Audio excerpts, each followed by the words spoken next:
Greetings. Thank you for joining us for this next roundtable. That it is on the last quarter phase of the moon as we go through the waning of the illuminated moon. I like to think of this as like a balanced moon, and that's why I wanted to share this shadow side roundtable with you today. Now, we are all part of the Rising Phoenix A.U.R.A community, and she's absolutely beautiful teacher and like soul. She is just absolutely fabulous, and we we have all been trained in her various different teachings. We have managed to, she's been really been that bridge for us to manage to come back to remembering our soul. You can find her services in the details of this video, and any courses that she does provide. So I really do recommend checking out her Rising Phoenix A.U.R.A. My name is Claire, and I am known as the Circle of Light Healer. So I am an Aura and Ra practitioner. I also offer quantum galactic akashic reading, and then I'm also a channel as well, clear channel. So yes, I'm going to let everybody else introduce themselves today. Jeffrey, did you want to go next? Yeah, thank you. Hi everyone. My name's Jeffrey. I'm Claire's twin flame, so I'm part of the Circle of Light Healer as well, and I'm also Aura and Ra certified trained by Rising Phoenix A.U.R.A, and also do Akashic readings and home cleanses. And yeah, I'm happy to be here and looking forward to this roundtable again. Thank you. Greetings. Thank you, Jeffrey. Beautiful. And Reagan, would you like to go next? Hi everyone, my name is Reagan Keeley. I am also offering Aura sessions, Ra sessions, quantum galactic akashic reading sessions. I have a YouTube channel called Transforming the Darkness where I share messages. I go live every Monday, and I am a divine musician, so I'm putting out music this year for the collective I'm really excited about, and such an honor to be here. I love this topic. I'm really excited to see what flows today. Beautiful. Thank you, sister. And Alicia and Glenn.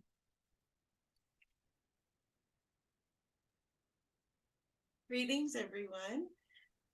I am Alicia, and I am certified in Aura and Ra and Galactic Akashic Records and channel as well. And my husband is now joining me. We do sessions together, and we've really enjoyed working, helping people, and it's just been an amazing journey. And we live in Arizona. We're so lucky to live right in the forest, and our home, it's in progress, but we have fairies, we have gnomes, we have dragons, we have all the elemental creatures on our land, and we're just enjoying getting to know nature and learning how to communicate with nature, because we really hadn't done that before. We really hadn't found our happy place in the forest, but we are at a place where we can do that now. We really enjoy that. My name is Glenn, and my website is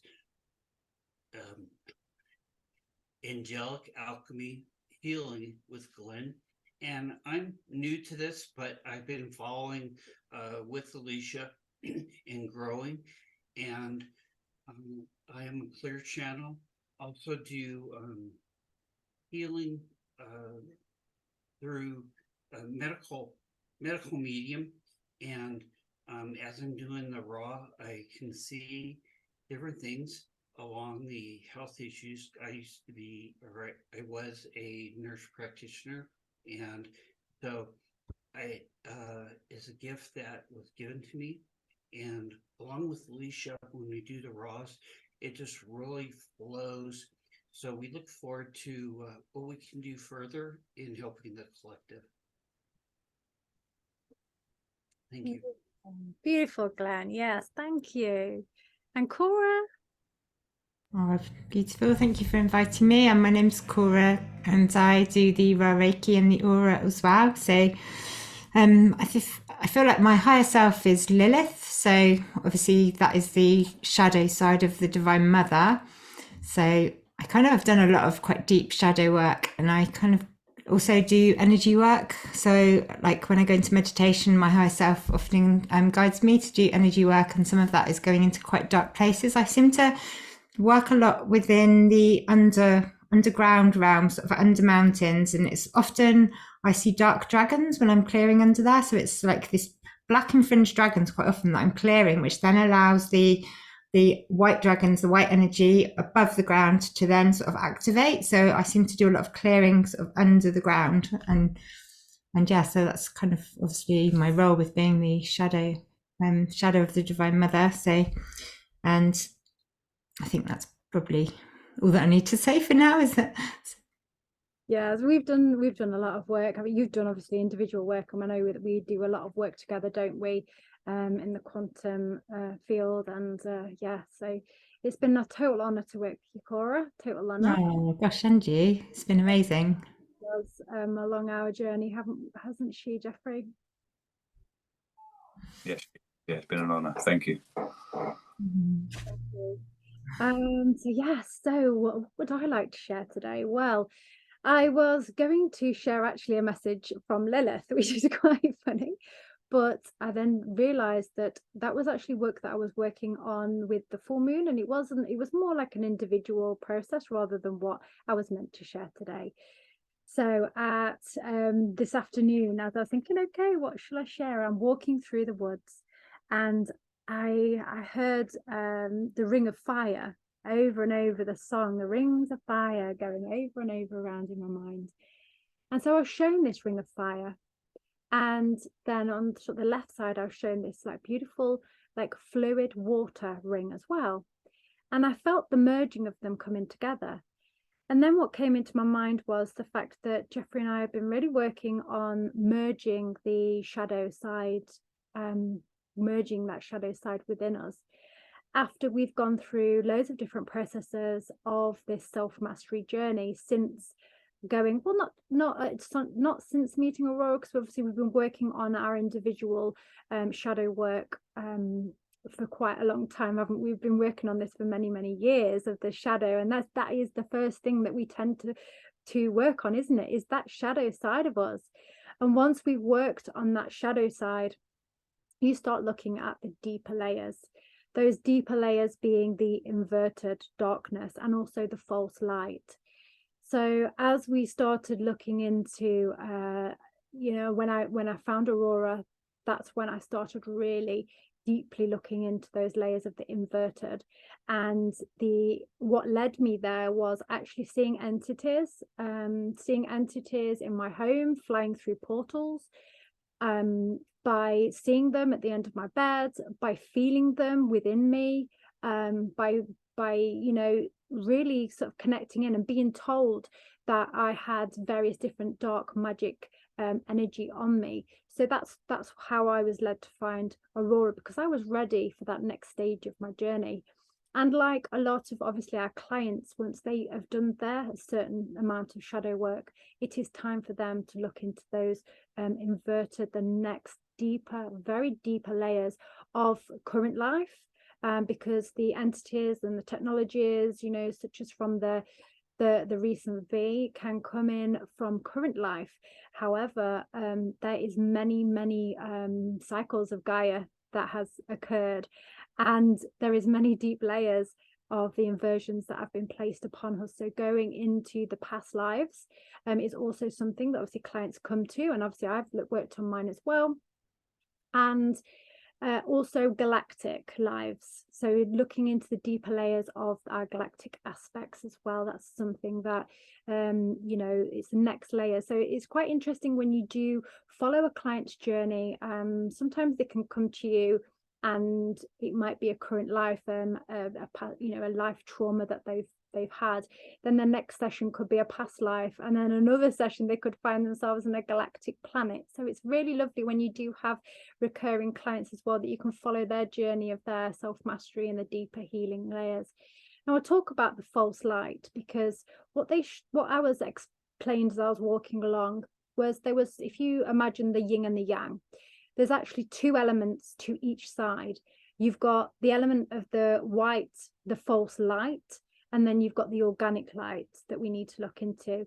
Now, the false light, for me, this is what I think of the false light, is the religion that has been sort of placed in programming to believe that God is outside of us, whereas in actuality, what I believe is that God is within us. Source and Divine Mother and Father is within us. We are all part of the Christ consciousness energy. So for religions to place this another belief system onto us really creates a false light, and something that we I've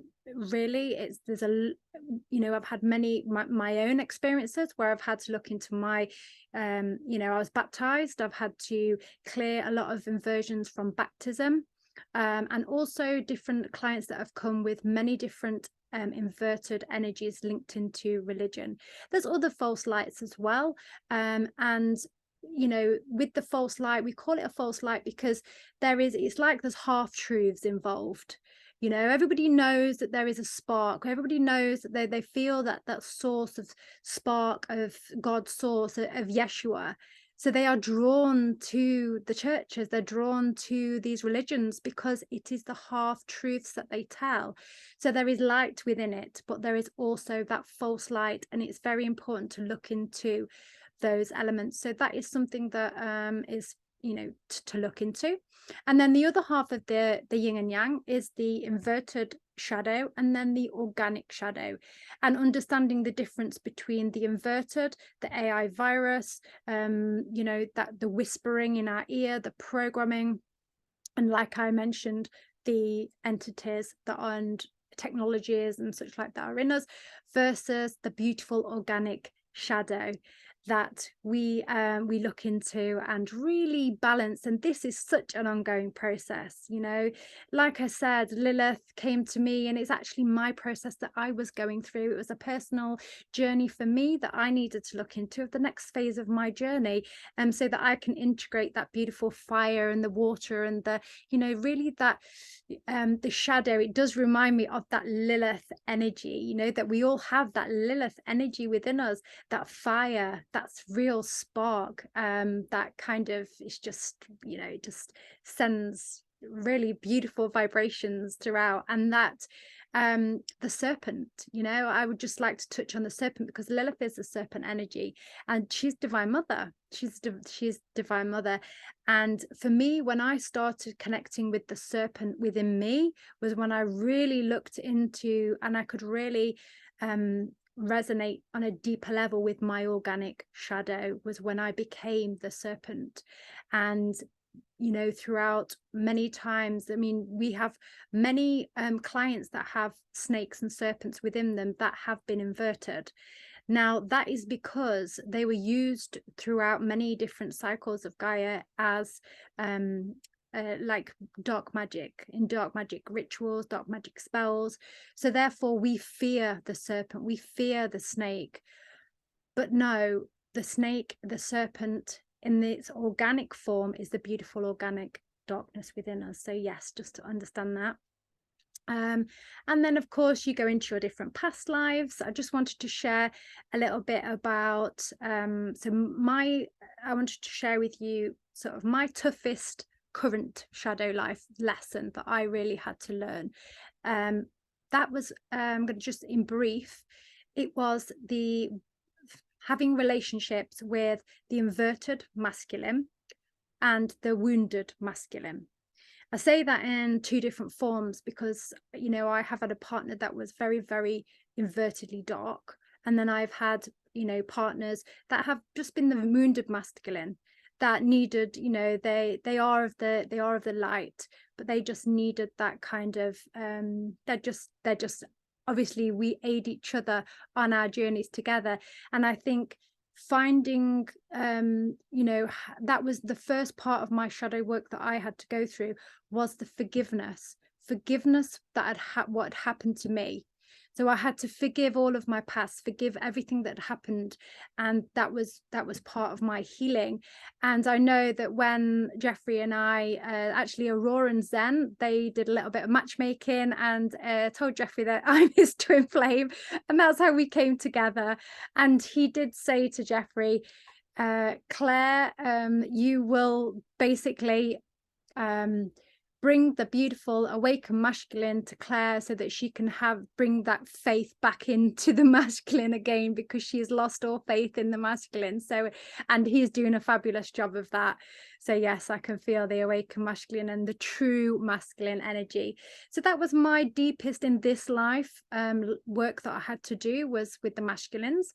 And then my most traumatic past life was actually in Atlantis, the fall of Atlantis. Now, I've had loads of different past lives, but I've got to say, and many have been traumatic, but I have to say that the fall of Atlantis was my most traumatic. And I've had a couple of aura sessions where I've cried throughout pretty much the whole of it, but I had to go through that, and I had to be brave enough to look into what happened to be able to release that. So, and what I can say about that is I'm just sort of being shown now. Archangel Micheal, I've been working on this as well, not just in session. I've been working on it. I was working on it for a long time. And Archangel Micheal came one day and he gave me the trident, and he said, Claire, you need to hold this trident. And that was when the trident was first brought to me and gifted. You know, remember, you hold this trident, and every time you go into Atlantis, into that energy again, you hold your trident strong, and you remember who you are, and remember that these inversions will be removed from you, no matter how hard they are. So yeah, I just wanted to share that. So yes, that is what I wanted to share today about my journey. So who would like to go next then? Let's have a look. Alicia, do you like to go next? Yes. That was really interesting what you were saying about working through your past lives in Atlantis, because just recently, you know, on our journey doing our shadow work, you know, we all start out first clearing our own energies, and then we go into the past lives, and then the galactic lives, and then along the way on our journey, we will run into fractals of us, past lives that for whatever reason did not cross over, and now they're coming back. They've been attracted back to you, and they're ready. Some of them join you, you know, so your soul becomes more whole again. Some of them have other journeys, different. But when you were talking about Atlantis, just recently, I had a session with Daisy, and 4 fractals came back to 4, and it was like, what? And there was a witch and she was in my crown, and she was really amazing. She could shapeshift, she could fly. I was like, what? And she was so powerful that she really didn't feel the need to cross over, because the 4th dimension, she was quite comfortable. There were no demons that scared her. She was like, I got this handled. And she even told Daisy, if I need to see anything, I'll just look through Alicia's eyes. And I'm like, no, I am not consenting to this. And she was and Lilith came and told Daisy, I cannot come into this one because she will see me as competition. And so Halo came, and of course she found him quite handsome and irresistible. And so she was quite willing to talk to Halo. And so we were talking to her about, you know, why it would be better for her. And she was like, well, can I take my basket? And her basket had some black magic tricks, some poison berries, things like that. No, where you're going, you're not going to need that. And she was acting like she was going to go. And then she was like, she started trying to like invoke things. And she's like, no, you're not taking away my power. But we did end up getting her. She went with Halo, and she went where she should have gone. And then in my third eye, a poor bride, can't even imagine your wedding day, and her husband gets killed. It was during wartime. And so she was like a ghost bride, just she came to me because she thought she could find him through me, and that's why she never crossed over. So then she was ready. And then but then in my feet there was, it was me, who I was during Lemurian. So during the fall of Atlantis, I was this amazing water being, and male, not a mermaid, but I a beautiful aquatic being, very powerful, and in the seventh dimension. And when that fall, that's why I resonated with your story, Claire, about how much it took to get through the trauma from Atlantis. In this being, who I was then, was so shattered. He splintered into so many pieces that he didn't even know. He thought that he was me. He didn't even know. He thought that my body was his body. He didn't even know that he had come and joined me, because he was so confused. And so Daisy had to show him what he looked like in a mirror, and he's very amphibious looking, and she's like, this is you, and this is whose body you're in. She had to show him a picture of me, because he was so disoriented and so confused. He had no idea. And he had just been residing with me because he thought I was him. And so it was really beautiful. He left to go back and be with his family, and they still resided in this time and space. And so that was just unbelievable. And then Glenn, for some reason, whenever you have something that's not normal for you, always suspect, okay, energetically something's coming up for healing, or so all of a sudden my feet started hurting. I'm like, why are my feet hurting? I'm not doing that much. Why are my, and they kept hurting and hurting. So I had Glenn do A.U.R.A on me. And there was a lady from the 1800s. And what came to my mind was Annie Oakley. I said, Annie Oakley. She was tough, frontier woman. Her husband had been killed in the war. And we had been going through a really hard spell, working with the horses in the snow, cleaning stalls, and kind of battling elements here. And she was attracted to come back to me because I was kind of having a rough time of it. And she resonated with that because her life, she really did walk down, how they say, oh, she's going down a hard road. And I think the symbology of that was literally giving me foot pain. It was so strange.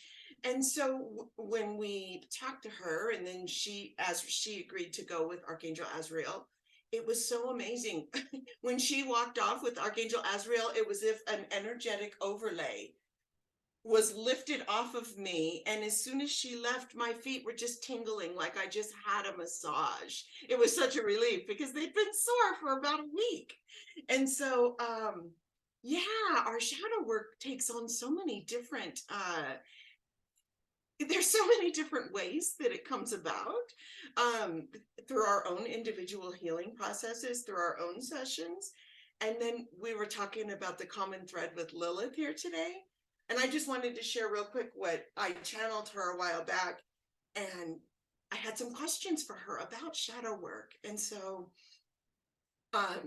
so Daisy asked the questions while I channeled. And so I asked, basically, is shadow work all ego? And she said, no, some is due to trauma, like what we described when our past lives splintered, which is not rising from the ego. There is shadow work associated with healing trauma. Some of that is if the person does not want to go within because they are afraid to revisit the trauma. That aspect is not arising out of the ego. So, but most shadow work is related to the ego. And depending on the level of awareness and awakeness of the person, the ego is more in the forefront of those that are not awakened at all. And they don't respond from a place of inner consideration or heart-centered. It's all a response, a reaction to trauma. If their ego is at the forefront, then there's not a lot of spiritual thinking, like, how can I be of the highest vibration How can I respond in a neutral witness observer and not get pulled into drama? The ego is all about drama, and it is all about taking things personal, being defensive. And so when a person is easily triggered, they're very much in their ego. They have not done a lot of shadow work, or maybe there's only one area that's the trigger, and maybe they're fine in most other areas, but usually to be so easily triggered, there is much shadow work to do. And so for as healers, that is where it's best to tread lightly, because depending on the amount that they're in their ego, they're going to resist everything that you say. And it's going to trigger them, and they can pull you into their drama. Lower your vibration, and now their misery has company. This is to a lot of light workers who have friends and family or a husband that are unawakened, and they cannot distance themselves from getting pulled into the drama. This is what the dark side would like, because instead of the light worker pulling the other one up, assisting them, it goes the other way. But they have to be open and willing to do the shadow work. And so she said, what Claire talked about earlier, everybody needs to look for their inner stillness, whether it's through a walk in the forest, whatever it is that you enjoy doing, that helps you transcend a lot of the waves. You can be like that rock in the stream, that the stream just travels around the rock. Stream can be high, the stream might be a trickle, but you're the steadfast rock in the stream, and you don't have to allow the flow of the water to affect you at all. You don't have to be swayed by every newscast, by every infringed person. There's going to be a lot of people that get infringed as part of their learning experience and then come out of it a better person. This is happening all over the place. This is part of what will get people out of denial. For example, the healers of modalities that don't believe in entities at all. When they find themselves full of infringements, they're going to have no choice but to open their horizons. Some of these infringements are allowed to occur because they are lessons that need to be learned. It seems like this should be well known, but on a collective level, it is not. Some think it's just energy talk is just woo-woo. And if you bring up a dimension, oh no, they will say that, they're going to wait for you to talk about your abduction by aliens and, everything else that makes them sure that you need to or belong on a psychiatric unit. So yeah, that is, we have to temper what we know with the knowledge of where the collective is at, or the person that you're talking to, or the friend or the family member, because most people are still in denial about all this. But that is one of the most beautiful things, like Claire said, about seeing the progression of people as you do repeated sessions on them, to see where they start depressed, maybe even feeling suicidal, not sure, in the victim mentality. And then to come through that, do their shadow work, and do all their shielding and distancing from drama, and to see their energy just go from dark to light is my greatest joy. It really is, in this work. And this is really interesting. Our presentations, or our things that we were going to talk about, really weren't set up. Like, I didn't read what she was going to do before I put anything down on paper. So it's really ironic that she said what she said, and what I had written down, or it's like we go flow into one to the other, but it wasn't set up that way. And I wrote notes down just because I thought it was so important about shadow work and the ego. And I came from a very, wasn't a dark place, but just a very rigid, egotistical type of environment. And some of the things that she said, like I said, I wrote them down just because I thought they were important.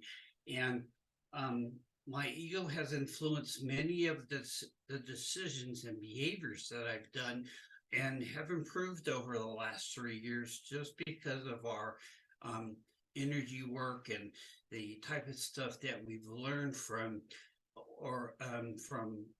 Rising Phoenix A.U.R.A, and the classes that she has taught have resonated with me and how I've grown through these last years, along with my wife and what she's taught and just how she's resonated with the type of energy. And so our work for the collective, I've learned a lot that ego is a part of me. It doesn't control me. And I am learning to balance that through spiritual growth. When she talked about the ego and she said, you have an ego. I don't have an ego. You have an ego. The ego wasn't a part of me. It wasn't who I was. It was somebody else. I wasn't making the decisions. The ego was. But the ego's not me. It's you. So that was a real growing thing for me, in realizing that that shadow work was me. And it was me that was making the decisions, not it was the entities within me that were making those decisions. Because now in reflection, I look at those and go,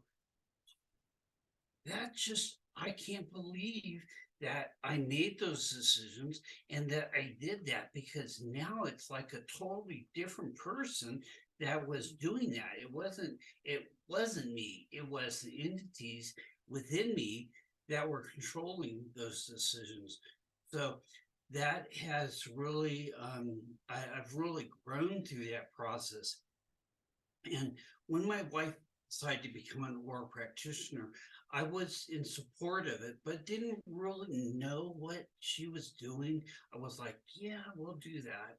And so with that comes hypnosis. And so the hypnosis process, of course, she had to learn, and I was there. So I learned hypnosis, but I learned a lot through myself with the hypnosis, because we were bringing out those entities that were within me that controlled the things that I was doing. And along the process, I was learning, but she was also learning through that process. Mm-hmm. So it was really a mutual understanding, but it was really a growth understanding for me spiritually. And that was like the bell went off in my head. Hey, maybe this is a good thing for you to do. So, I've also learned that, and maybe A.U.R.A was talking in the back of my head saying, hey, push me to that. But I really have grown a lot through that process, and I've raised my vibration, and the things that are blocking me to help my shadow work. I was in the active duty military, and through Alicia's A.U.R.A sessions, I saw how, and my wife was speaking to the reptilians at one session, and they were really kind of aggressive in how they said, she's like, can you come forward? And they're like, no, we're happy where we're at. And that was just really kind of interesting for both of us, because that was me that was saying it, but it was the reptilian within me, the entities that were speaking. And so they did agree to go forward, but just that process, I mean, who thinks that you have this thing inside of you that's going to control you? But that's what the entities are. And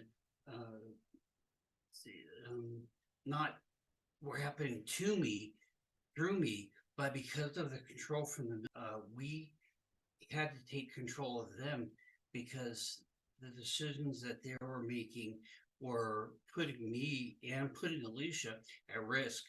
And at one time, they actually controlled enough where they had instilled, because I hadn't taken had refused, they had actually put that into me where I had was almost fatal for me. And through even going into the hospital, they were actually targeting me to for death.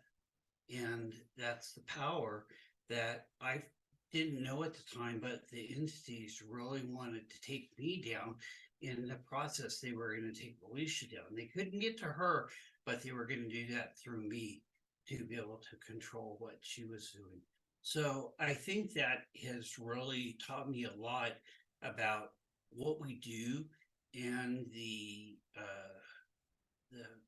power, not the power, but the vibration that we bring, and how my vibration has risen because of what we do as a collective community. We have the beautiful Clare and Regan and Cora and Jeffrey, just us five, and Alicia, but just us five. And what we do is bringing forth the positive for the collective, and what we can do by shielding. I think that's probably the most important thing that we can teach, or we can show those, because through shielding, we've been able to keep the entities or the negative vibration at bay, and been able to raise our vibration to help. Thank you very much, Claire, for this opportunity to be able to speak and share what we have and know. Absolutely beautiful share, both of you. Thank you so much. And thank you to Lilith as well, for sharing that information, and beautiful channeling there, Alicia. Absolutely. I'm really looking forward to your book that you are creating. Yes. And wow, what an incredible journey that you've been on, Glenn, there. So yes, total, feel that in the heart when you were sharing that, of what you've been through. And it is a very strange experience when you do have an aura, and then you realize that you have these entities within you and they are speaking through you, because you then realize that you wouldn't say certain things that they are saying. And it's very strange, isn't it? It's a very strange situation. And it kind of led me to realize that during my life, the main points that I realized that the entities came out within me was actually when I had quite a lot of alcohol.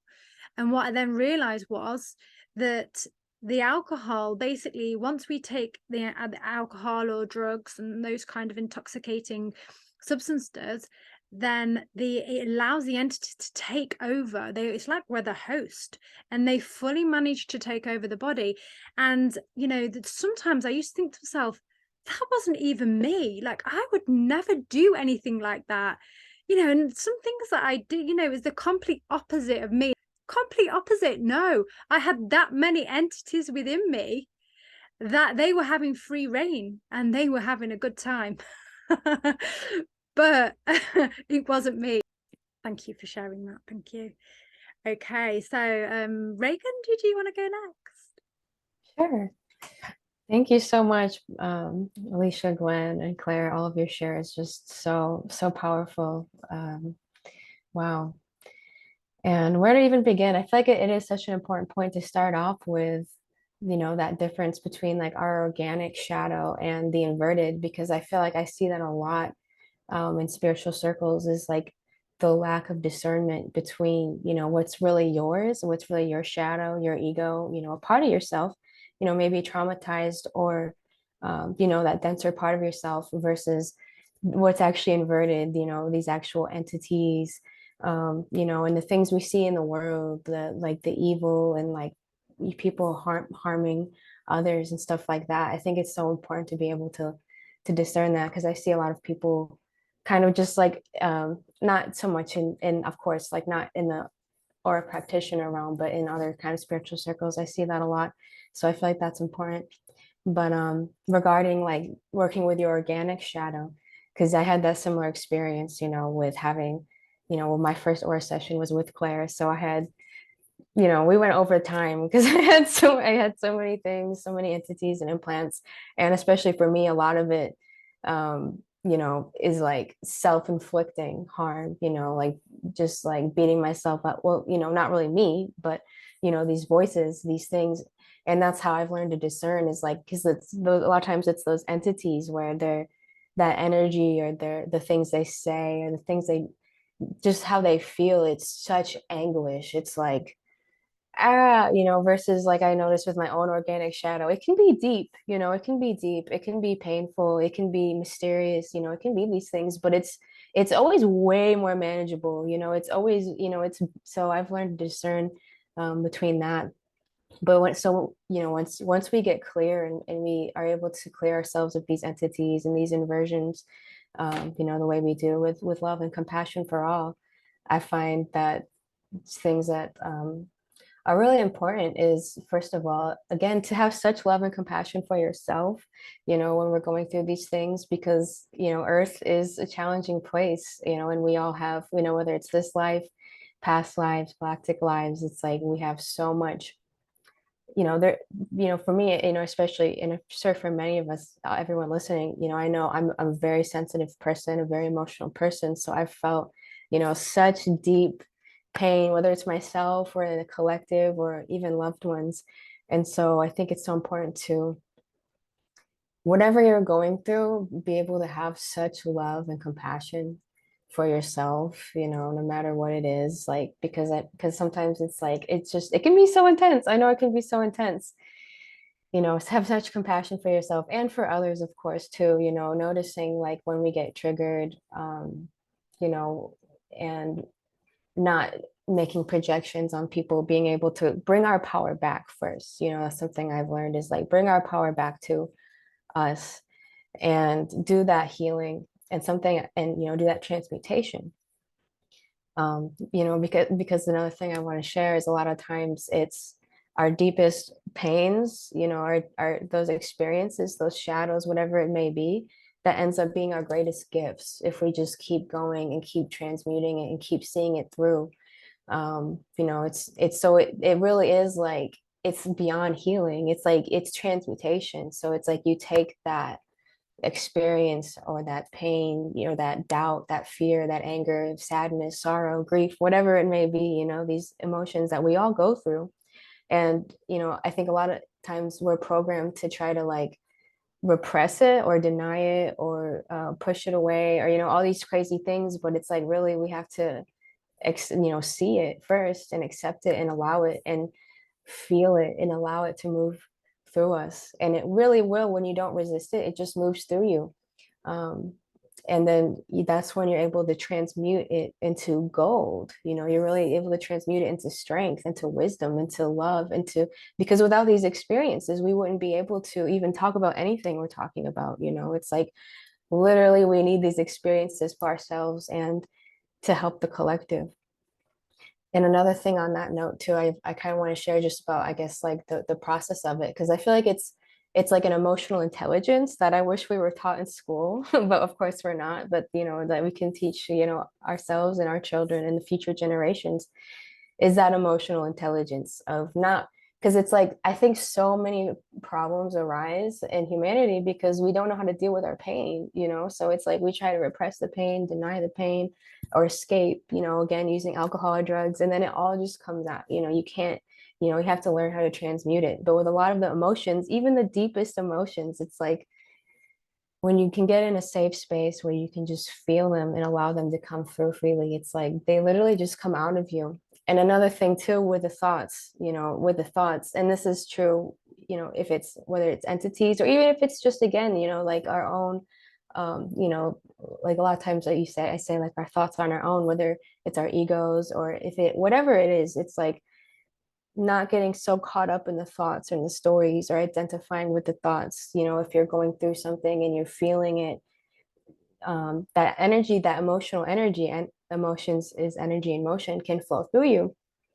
But sometimes I notice with myself, it's like we can get hooked in with like thoughts of like, oh, well, it's this person's fault, or oh, I've always been like this, or this has always been with me, I'll never do it, or like these negative thoughts. And it's like, I think it's important to just be aware of that and not identify, with those thoughts that can get you hooked in as well.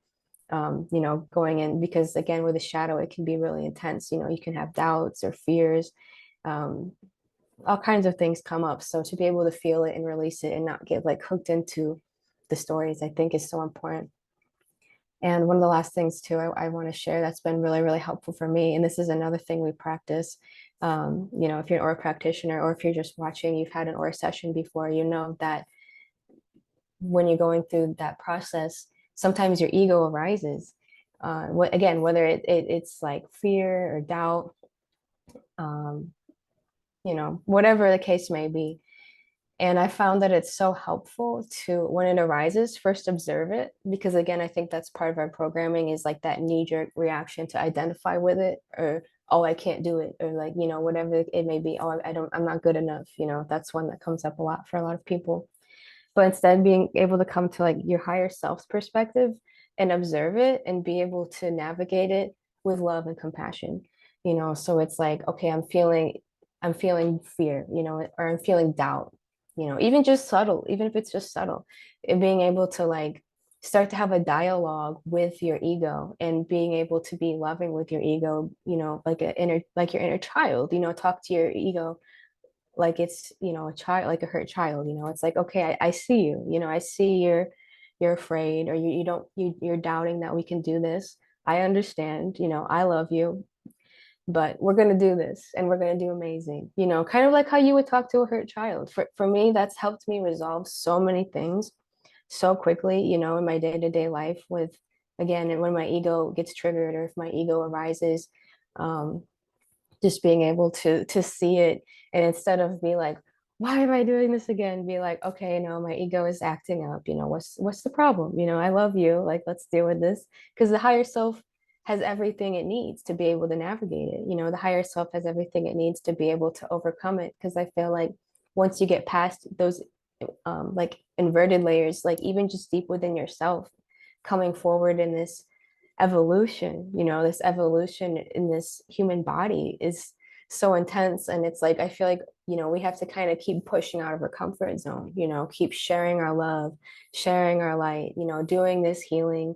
You know, our higher self asks us to do things, at least for me, things that I'm often like uncomfortable with, you know, like even us just showing up in this roundtable, you know, it's can be a little bit nerve-wracking, but it's like, I think it's so important to push past your comfort zone for the love, for the light, for the collective.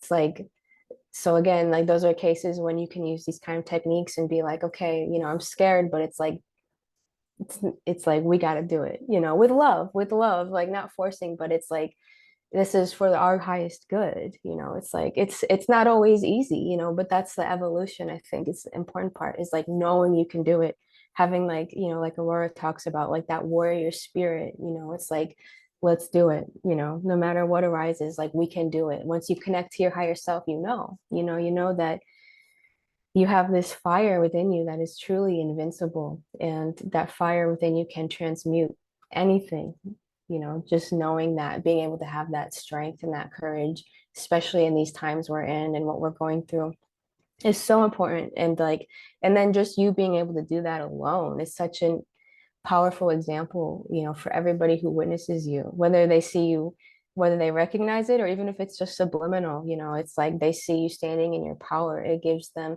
because a lot of people are so scared, you know, whether they realize it or not. So it's like to see you living that out, putting yourself out there, using your voice, using your love, using your light, walking your organic path, you know, it's just the most inspiring, beautiful thing.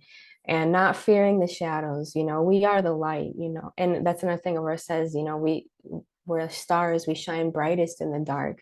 And that's why I love, you know, this mystery school. I think it's so important to be able to have that balance of being able to be in the light and be in the dark. You know, having that balance is so essential in this earth, because, you know, it's a very polarized place. So you need to be able to have that mastery. You need to be able to recognize both. So I just love it so much. I think this is such an important topic. That's, I guess, my concluding thoughts on it is just remember the love you are, the light you are.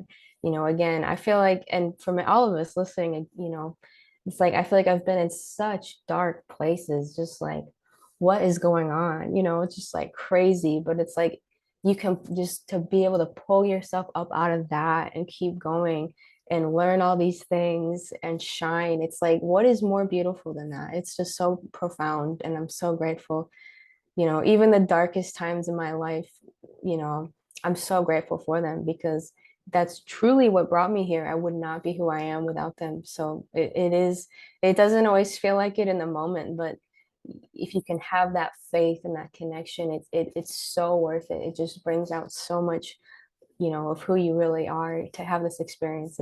It's beautiful. So thank you so much, Claire, for hosting this. And thank you to all of you, Jeffrey, Alicia, Glenn, Cora. You guys are so beautiful. I'm so thankful to be here and to hear your wisdom today. Oh, beautiful. Thank you so much. Such an absolutely beautiful message. And thank you for sharing about the ego and the inner child, because that is what Aurora teaches us, is that ego is our beautiful inner child, and we nurture. It's such a beautiful way to look at the ego, because that is what she is, she or he, they are part of us. And I'm glad that you mentioned as well, why are we doing this work? Why do we do the shadow work? You know, because those people that just first wake up, what is like, well, why are they doing that? Why are they even going down that path? And you mentioned that this is our own individual evolution, firstly, and secondly, it's the now time for the evolution, the ascension of Gaia in the collective, which as they start going on their journey, when you've just awakened, you will then realize you'll go down that beautiful path of realizing the bigger picture. And how you mentioned the bigger picture, this is what I say to Jeffrey, when we go into those lower emotions, and I know sometimes I annoy him with it when he's in those lower emotions and he doesn't want to hear it. He doesn't want to hear me say, take yourself out of it and look at the bigger picture. And really he's saying, oh, like, you know, he doesn't want to look at the bigger picture of it because he's in that lower emotion. However, he has learned with his self-mastery, and he comes out of it a lot quicker now, because he takes himself and looks at that bigger picture of you know, from his higher self perspective. And that is the biggest, greatest thing, is once you take yourself out of that situation and you see it all for what it is, and it's that beautiful beautiful energy. So yes, thank you for that beautiful share. Thank you. And Cora, did you want to go next? Yeah, I can do. Yeah, I did a video earlier because I just thought I've got so much to say on this topic. So I've got another one on my YouTube channel if you wanted to check that out. So this is just kind of, it's really hard for me to choose which part to focus on, really, just for a shorter share. But obviously, like you were saying, Reagan, it's beautiful hearing all of your stories, everybody, and saying that it's about self-mastery and the evolution of the soul. So when I checked in with my higher self earlier, like my greatest gift is like clairaudience. So generally speaking, I'll tune in with Archangel Micheal. He seems to be the one that I connect in with every morning and evening. And then sometimes someone else will step forth. So it might be someone specific, that there'll be some energy work, or just someone that's got a message for me. But generally it's Archangel Micheal. And I was just told by him today, like, we're clearing the shadow of Gaia. So we're clearing the shadow of Gaia. And the way that we do this is to heal our own shadow. So it's like the macro and the micro. So as we clear one, we clear the all. And as we're clearing our own inversions, it has a butterfly effect. So I just wrote it down. So it causes a ripple through the multiverses. So never underestimate how important every single one of you is, because each of you, as you overcome every obstacle on your path, you open up new doors. So as you step through that door, then humanity will follow. And we're spiraling up. So it's kind of like, I just see a picture of all of us like holding hands with the one behind. So we're all aiding each other. So as we have these experiences, we're then able to aid people that have, that are sort of, they're just coming into these experiences themselves. So we may have had that experience, and then we can turn around and we can say, hey, that happened to me too. And then we can help somebody else. So that was like a beautiful example that I had, that obviously we go through our own shadow work with our ego, and like with our own sort of people within our lives, like those relationships come to trigger us and they show us things that we need to work on. So those are the things that I find most difficult, I think. And I'm still, obviously, that's an ongoing process. I've got people within my family and there's stuff that's still triggering me, and there's things that I need to look at, and relationships, karmic balancing that's going on in my life, and things that still aren't resolved there. And I think it's a lot to do with the starseed children, because I've got a lot of children. I've got 5 children. So that's still stuff that I'm working on. I haven't quite figured it all out yet, so I can't really talk on that because I haven't come to the other side of it. So the stuff that I wanted to focus on and share was the past life stuff. So the other aspects of me. So I had a negative polarized version of me. So in a parallel life, I was a negative polarized reptilian, and A.U.R.A, she's written like a huge book. It's massive. It's like the galactic soul history of the universe, and everyone will know that because when you do her teachings, you read this book, or it's part of the preparation for doing the courses, and it's packed full of information. And there's one particular woman in this book who had a past life as a reptilian, and she went through this training process. And this negative aspect of me as a reptilian was allowing me to be infringed upon, even though I was shielding and I'd cleared a lot of inversions on me. I clairaudient kept being told, like, you have this that you need to clear. And I just like, why is this happening? And my higher self told me it's because of this past aspect of you that's a reptilian. It's like you have a cord to this reptilian, and these infringements and inversions can travel down the cord. So it's like a weak link in a way. So it allows you to continue to be infringed upon. And it got really draining. And I was just told that I had to have a session with Minnie to clear all of this. So I tried like other things. I tried like cutting this cord, and it kind of nearly worked, but not quite. So I had to visit this life, and it was almost like I had to see it for it to be sort of felt and revisited. And it was exactly the same as within this book. Like I was this teenage boy, I guess, a reptilian on the planet, and it was a beautiful planet. It was all green, and it was like jungle-like, and it was kind of watery, and it just felt so sparkly and green and beautiful. And I had my mother there and my father, and I sensed that I had like a younger sister. And then like we were kind of enticed away by these people. They kind of looked, they're archons, but they look like the people in Star Wars with these helmets, and you can't see their eyes. They've just kind of got slits down. And it was kind of like we got put into this training program and became these like soldiers. It was kind of like a training program, and I didn't really see the real darkest stuff because my higher self didn't want to show me. We were battling, and obviously we were doing horrible things, killing people. And it got to the point that after we'd trained, we came back to our home planet, and it was like we torched the place. It was this gorgeous, beautiful, organic, lovely jungle. It was just covered in black and flames, and it all went up, and it was horrible. And to try and persuade this version of me to positive polarize was quite tricky because he was so dark, and he had been so entrenched in this darkness. And it's kind of like if you're not able to aid these aspects of you to positive polarize, they will just continue on in infinity because their lives don't ever end. It's kind of like they don't have like a lifespan like we do of 100 years or so. They can just carry on indefinitely living out this dark inverted lifetime. And so that will come back every time we reincarnate. That will come back again and again and again, and that will be there, and that will be infringing on us. So God knows how many countless lives I've had on earth where that's been like enabling me to be infringed on. But finally we were able to persuade him that it was time to positive polarize. And through this whole process, I've been able to aid and assist like loads and loads of reptilian collectives all over the place to positive polarize. And like all these people that have been doing this modality for a while will know that it's become easier and easier to get these reptilians to positive polarize. They're just kind of like, they're all hands up. Yeah, we're here. We're ready. Take us on now. So yeah, so once I persuaded him to then positive polarize, obviously then that life is that, then you can shut that down. That inverted timeline is then closed down. And then going back full circle to where I started the conversation, after I'd gone through this process and that was finally shut down, and it was really hard for me to trust and believe then that I wasn't going to be infringed on anymore.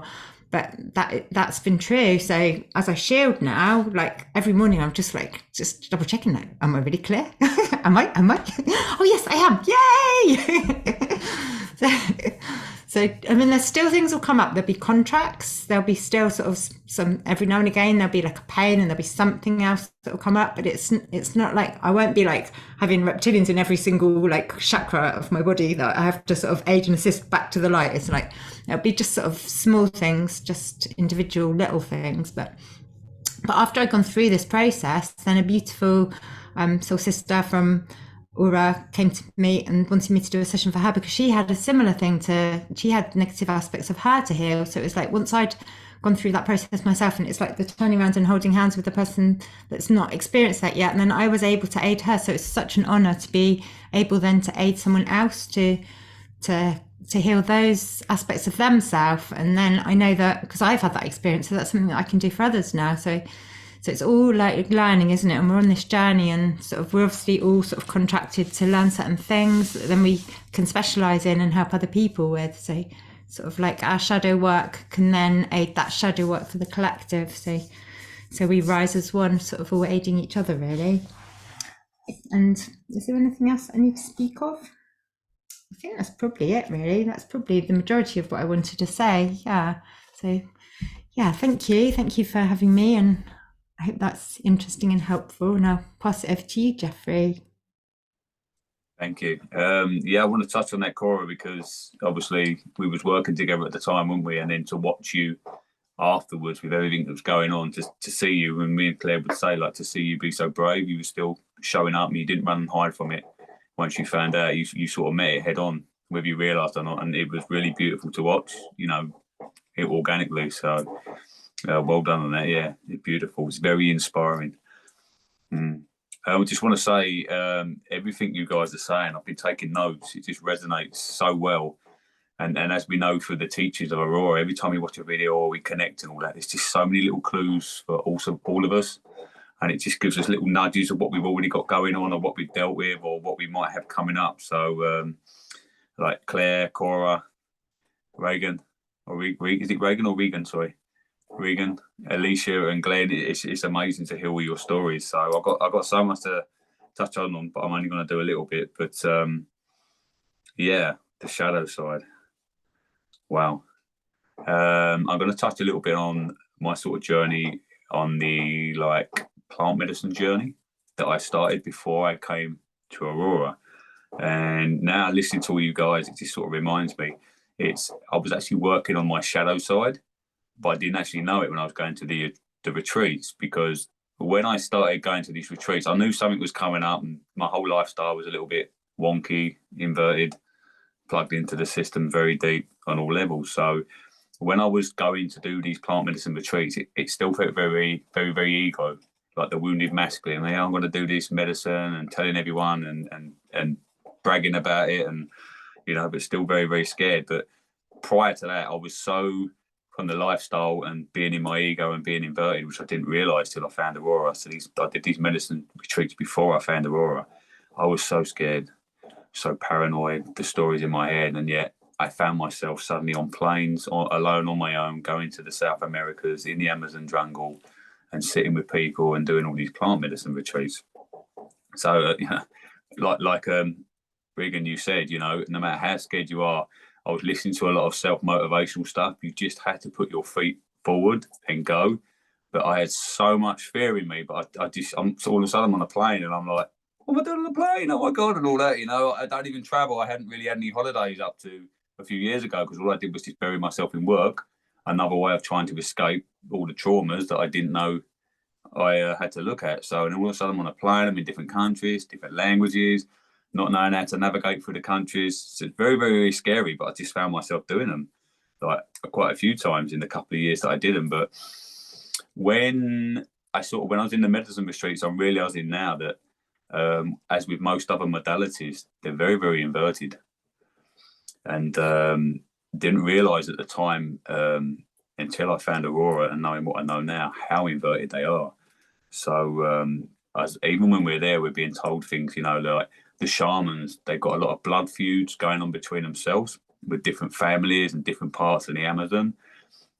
Some of them don't still really like the white man because of the history and what's happening to their countries. And what we found out from various stories is a lot of them go into the sessions and into the ceremonies, and they do their sort of like, they try to take each other out through killings and that, but they do it in the ceremony under the plant medicine. So it's quite, and then, but that, what they do in the ceremonies, we was finding out, affects you on the physical.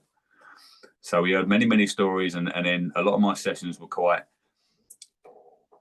I had some like euphoric moments, but also some very, very dark moments. And when you're on the medicine, you can't come off it. It's like being on a roller coaster ride. You can only get off once it's stopped. You can't get off when you're halfway up in the sky and upside down. It's you're on it no matter what's happening. So I saw some pretty scary things, very scary things. There's aliens that and there, but like one of the tricks is like, if you meet aliens, it's okay, don't worry, they're friendly and things like that. And then later on with the teachings of A.U.R.A, you find out you was abducted. You had implants put in you. You know, I think there was sexual stuff going on, very inverted. You know, there's dark magic going on. You know, one of the ceremonies I was in, and obviously now knowing what I know, you all collectively, so all that energy, and they're holding the space, and they're holding it in a like a dark way. So then one of the first ceremonies we did on one of the first night, it was to look at all you thought you was not, all your fears and everything. And what I didn't realize when you're on the medicine is it takes whatever you're experiencing and it multiplies it hundreds, thousands, millions of times. So when I came out of that, and like a year down the line, I realised that everyone, that I think there's 100 people in the ceremony I was in for a week. So you can imagine all them people looking at all their fears and all that energy coming up. It would have put them in such a low energy that would have just, like you said, it leaves them wide open to infringements and attacks and energy harvesting and everything like that. But I didn't really understand it at the time. So it's very scary. So a lot of scary things. And so I had I think about 3 or 4 medicine retreats over the space of a couple of years. I kept going back, but when I finally found A.U.R.A, I think about 2 years later, I'd done many modalities I knew I needed healing. I knew something was going wrong, and all the modalities never really quite hit the spot. They never went to these dark places, and I was trying and trying and trying and trying. I just couldn't get there. You know, I think one of the last modalities I was doing, they took you to a place, you had this quick fix. And, you know, I could tell that every time I come out of it, the healer was really, really high, more higher than me. So now I know that they was feeding off my energy, giving me this little high low. So I felt fantastic. But all of a sudden, the energy that I had before I went in, it was bad.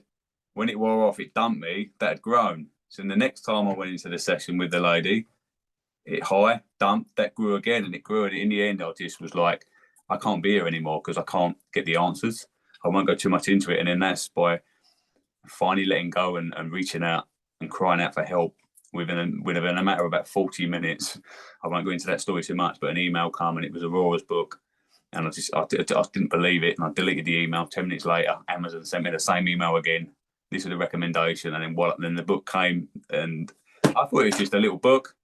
When it turned up my doorstep and I got this great big book and I opened it, I went, I'm never going to read that. And I couldn't put it down. And like you said, Cora, everything resonated. There was activations and codes, and then I met A.U.R.A and the sessions, and then the sessions was just amazing.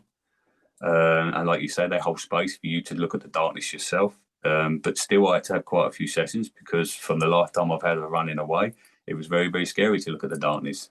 So I did drag my heels many, many times, but I've now got clean from many, many sessions, and now me and Claire do lots of mission works instead. But I wanted to share about quickly, my first session I had was with Paulina, who's another A.U.R.A practitioner here in London, England. And although I've never had the vaccine or anything like that, through my negative lifestyle, the drinks, the drugs, being afraid, never standing up myself, losing my voice, going to these medicine ceremonies, I had chips, I had implants, I had feeding tubes from my temple. We had thousands of reptilian consciousness leading to a black planet and a black universe. You know, there's spiders and everything. And the thing that really was emotional, but I couldn't fully experience the emotions because I spent my whole life shutting them off, was when I looked at my DNA, there was hardly anything left. It was, and when we zoomed in and the visuals were so clear, there was thousands and thousands and thousands of little nanobots just munching my DNA, and it was hardly left. There was nothing left hardly, and it was really, really emotional. And Paulina could see it as well. And when we cleared, it was like a yellow. My DNA was like a yellow, and then when we started clearing it and Phoenix firing it and all that, it was so beautiful because even then in the session, I knew that my DNA, no matter what was happening, it was going to go down to the last strand fighting. It wasn't going to give up and surrender. It was fighting. And then I realized in the session, this has been doing it all my life, fighting. It was never giving up. And then when we brought the DNA back online and cleaned it up and brought Source Love Light in and Raphael's light, it was the most crystal white, plasmic liquid, double helix strand. It was blinding, but not in a harmful way. It was just absolutely dazzling. And that was probably very, very emotional, but again, I couldn't release my emotions too much. And that was from not taking the V, and yet I had everything in me as if, I had everything in my blood, my DNA, my bones, everything. I was just being eaten alive all over. I had metal plates in my head, in the back. It was just full on archonic. So yeah, I wanted to share that. But yeah, the medicine retreats as well. But then going to these medicine retreats, I was like, well, why did I go there then with all the inversions? And then I realized it was part of my journey. And since meeting Claire, we've gone into sessions and she's done so many healings with me. We found out that it's funny to say this, but we had work there to do. We had to go back there. We had to assist all the other ones that were in ceremony. We then had to assist the land. We found that one of the ceremonies was out in the Amazon. It had this inverted serpent under it that was just the size of a football stadium, and it was under it when we were in the ceremonies. It was just gross. It was just so gross. There's spiders bigger than houses. It was just absolutely inverted and gross. And then I actually did some shamanic training in and other modalities in the South Americas as well. And then we found out that we had to go back there and remove the inversions there. And then we went into sessions, and then we found out that some of the people that were doing the inversions was tied into past lives from many, many lifetimes ago, not just one. And it was full on, wasn't it, Claire? Very, very powerful inverted beings and full on battles. And the only reason we managed to win one battle, wasn't it, was because there were so many illusions and trickeries. Have you ever seen the Thor film where you got Loki and they think you're fighting Loki and you're fighting his illusion and he's over there? So we had to fight this very, very powerful like Queen Archon, and there was so many inversions. It was an army, wasn't it, of spiders as big as houses, and they were just, we couldn't hold them back. And in the end, I had to bring Claire in as a twin because we were twin flames. And so that's the only way we stood our ground. And then about being brave, one of the things that came up, my higher self's going to me, all these spiders, because what it was, I see all the spiders and attacking us and we're trying to hold them back. But you could see the Archon woman, she was just sort of like walking about as if controlling it all. And my higher self went, she's walking about like that because it's all illusions. While you're busy with the illusions, she's got the free reign. She's walking around, she's coming behind you. And my higher self went, you've just got to let all these spiders run here. I'm like, you're having a laugh. They're bigger than houses. They're gross. They're gross. She went, they will run at you, stand your ground, they would disappear and the illusions would go. So I had to stand there, didn't I, Claire? Allow all this grossness to run at me, and then they just disappeared. And then it was just us and her. No more illusion. It was still tough, wasn't it, Claire? But in that union together was what brought her down, because the whole idea of it was to separate us beforehand, and then we was easily defeated, division. But right at the end was the biggest surprise, wasn't it, Claire? And this is all linked into the medicine ceremonies as well. And then you realise why I took that path, because right at the end, when we transmuted her and we actually aided her, she turned into a beautiful seraphim form, and she was so beautiful. And then she went back. I'm going goosebumpy. She went back to source, didn't she? Yeah. And she was so powerful as this Archon. We called her other names, but this Archon lady, didn't we? But she turned into this beautiful seraphim form at the end, and we was able to aid her. And so it all ties in. Why did I go down the Mirrors Medicine Street? Why did I get so infringed upon? Why was I attacked? And all these, there's some serious monsters, you see, and they're attacking you in the ceremony. So it's I wouldn't say all ceremonies are like that, but the majority I've come across, because I've done a few now. Now I look back, I can see the inversions were right there, but I didn't know to look for them. And then collectively, when you're all there, you've gone into a contract without realizing. So now you're basically saying, I'll take all your karmas on, the other people there, their traumas, and so on and so on. And then also where they're facilitating them, they're connected to the land, which is inversion. So then you're connected into all the inversions on the land across all time and space, and so on and so on. And then you take that away with you. But then just like the modalities, you get this, you also get a high from it. So so it can be confusing, but yeah, it all worked out good in the end. And then obviously A.U.R.A was the one that I like. A.U.R.A because she's so beautiful, but she's so fierce as well. She's sort of like, for me, which I like, she sort of slapped me. She doesn't take no nonsense off of me, and sort of slapped me about and allowed me to do it and face it, and then go off with other healers and come back to her. And yeah, very beautiful but fierce in an organic way. And now I'm all clean, and now I can, like you say, I can share and assist others on that journey. And yeah, so thank you. And like, there's so much. I mean, Alicia, I had to write something down because I've got that, what Claire had with the moon energies. I've now got it because we seem to share. They never let us have it at the same time because otherwise we can't aid each other. So she's had it for the last 3 days. Now I feel like I've been flattened. So the brain fog, and I need to write it down. But I just wanted to tap on, you was tapping, I think it was reading about the ego and the dialogue you have with it. But I realised only too recently, my ego seems to be organically online. So there's still this shadow side of temptation and all the organic things that you want to, you know, like greed and lust or whatever. But I seem to be in a place where I can look at it and decide, which I think is the original reason why we came here. But up until very, very recently, my ego it wasn't just that it was loud, it was cussing me, cursing me. It was basically gaslighting me. It was narcissist towards me. I now know it's because it was infringed, but it was absolutely I was allowing myself to be tortured day and night since a child up until probably last year. And even then, once I started the healings, I had to work through that. But yeah, the ego was completely out of control, very torturous, tormenting, day and night in my dreams. You'd wake up with it, go to bed with it, it'd be there in the dream. So it was one big, like being in prison on the torture rack, and it was horrible. But I really do feel now that this shadow side and the ego can play its role and sit at the rightful chair at the table where we all sit in our rightful spots. So I just wanted to share that. And just quickly, I think I touched on this in the last video. What works for me is my ego. If I nourish it with organic things to occupy it with in an organic way, it goes, knock yourself out, heart, go for it. And I cannot no longer resonate with 3D exercise in any way, shape or form what I used to fulfill it with. Because even it's just, my ego's going loud and I'm like, I'm giving you something to do, which is ego, like exercise, working out. Just didn't want to know. It wanted to walk and yoga and play the didgeridoo and things like that. It wants to do it organically, and then it can just. Then I found I've been able to let go, and walk in, and then I can be more for this ascension and the collective. So I don't know if you guys have picked up on that at all, but I mean, I've got loads to. I'm getting a bit of brain fog, and I'm looking, but I can't really make out what I've been writing. No, Jeffrey, in response to what you said, yes, isn't it the ego? Yeah. That accepts the programming.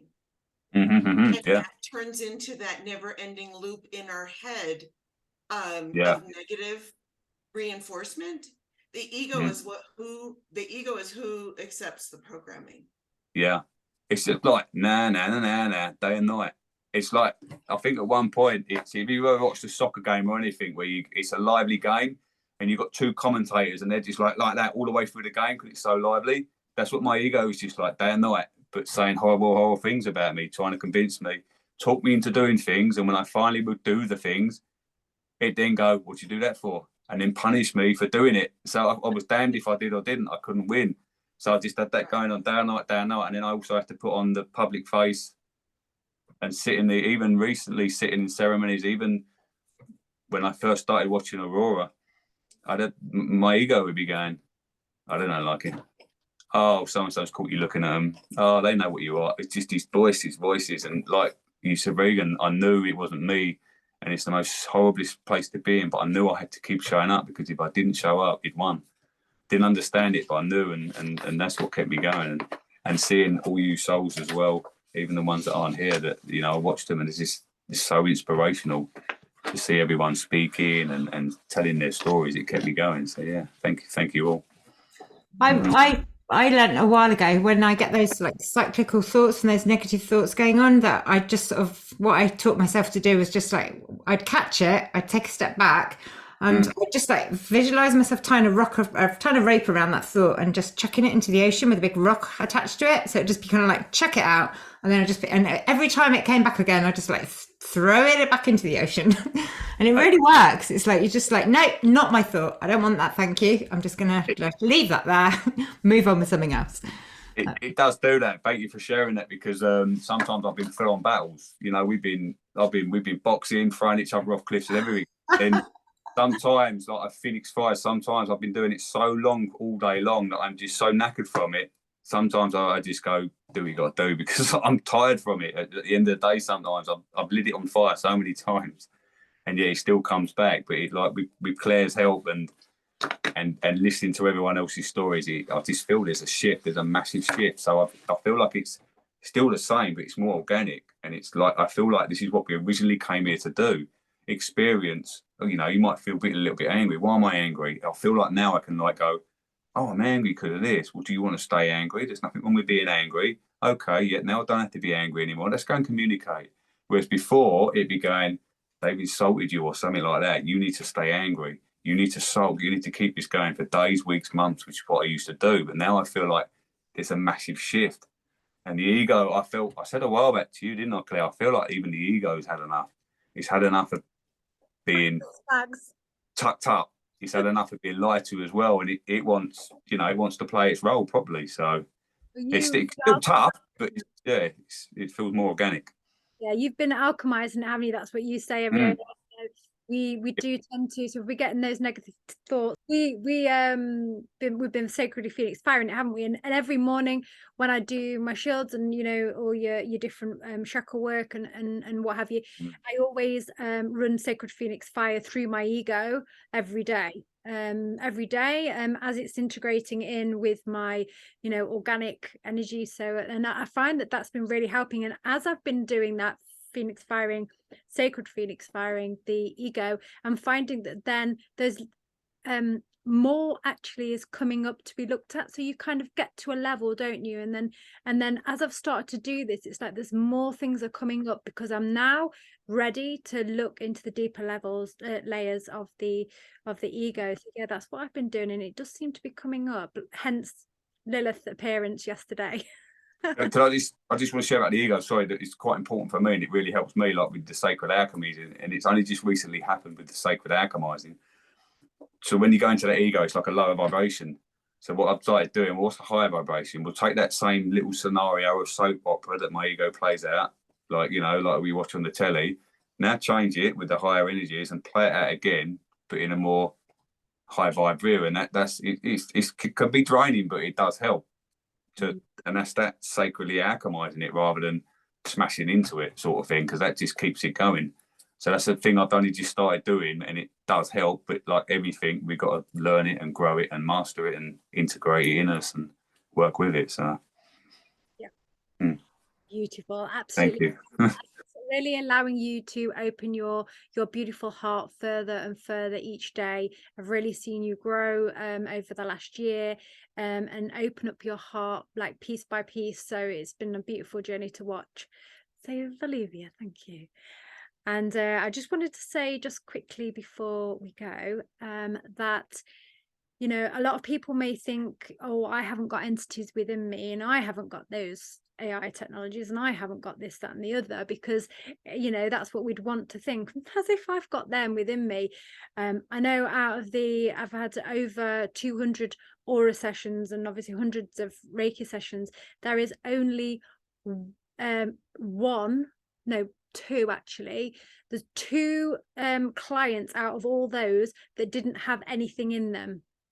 Only two out of them all. So and that's you're talking what, 400 probably sessions, two people. That is it's time to kind of, for the collective, to really start looking into this more deeper, these deeper layers of the inverted shadow, because it's super important. You will not be able to pull in the deeper layers of the love light within you if you hold that denser energy.